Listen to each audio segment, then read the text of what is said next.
Coffee சிறுநீரகத்தை பாதிக்கும். சிறுநீரகம் ஆமாம். இப்போ ஒரு சாதாரண ஆரோக்கியமான நபருக்கு ஏற்ற விஷயங்கள் நாமும் நீங்களும் எடுத்துக்கலாம்.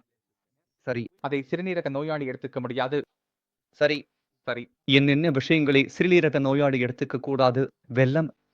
நீங்கள் வெல்லம் சாப்பிடலாம். எந்த பிரச்சனையும் இல்லை. நான் சிறுநீரக நோயாளிக்கு வெல்லம் கொடுக்க மாட்டோம். அவர்களுக்கு கொடுத்தா ஹார்ட் அட்டாக் வந்துரும். ஆனா வெல்லம் நல்லது.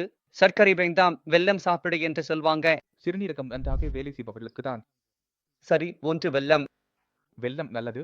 ஆனா ஒரு சிறுநீரக செயலிழப்பு நோயாளிக்கு நாம வெல்லம் கொடுக்காமல் சர்க்கரை கொடுப்போம். சரி, சரி, சரி. அதே மாதிரி வாழைப்பழம். உங்களுக்கு வாழைப்பழம் எந்த பிரச்சனையும் இல்லை. ஆனா அந்த வாழைப்பழத்தை நாம சிறுநீரக செயலிழப்பு நோயாளிக்கு கொடுக்க முடியாது.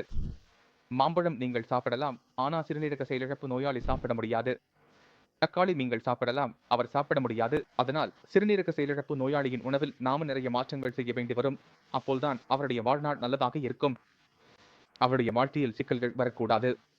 காபி முற்றிலும் கொடுக்கக்கூடாது. காபி கொடுக்க கூடாததற்கும் ஒரு காரணம் இருக்கு. காபியில் கஃபீன் இருக்கு. கஃபீன் உங்கள் ரத்த அழுத்தத்தை பிடோட் உயர்த்தும். ரத்த அழுத்தம் அதிகமாகி இருந்தா ரத்த அழுத்த மருந்து சாப்பிடுவீங்கன்னா அது பயனில்லாததாகிவிடும். சரி. இரண்டுமே எதிர்மாறாது இருக்குது இல்ல. அப்போ நாம அதை ஏன் கொடுக்கணும்? இன்னொரு விஷயம், உங்கள் பிடோட்டி நன்றாக இருந்தாலும் நீங்க கஃபீன் எடுத்துக்கிட்டீங்கன்னா நாங்க உங்க உடம்புக்கு ஒரு மருந்து தருவோம். அதுக்கு நாங்க பேக்கிங் சோடான்னு சொல்லுவோம். பேக்கிங் சோடா மாதிரி ஒரு டேப் இருக்கும். அதோட உறிஞ்சும் செயல்பாடு குறைந்துவிடும். சரி. இப்போ நான் என் மருந்துகள் வேலை செய்யும்னு கொடுக்கிறேன். அதனால வேற எந்த பொருளும் சாப்பிடக்கூடாது. அது மருந்து வேலைக்கு பாதிப்பு வரக்கூடாது.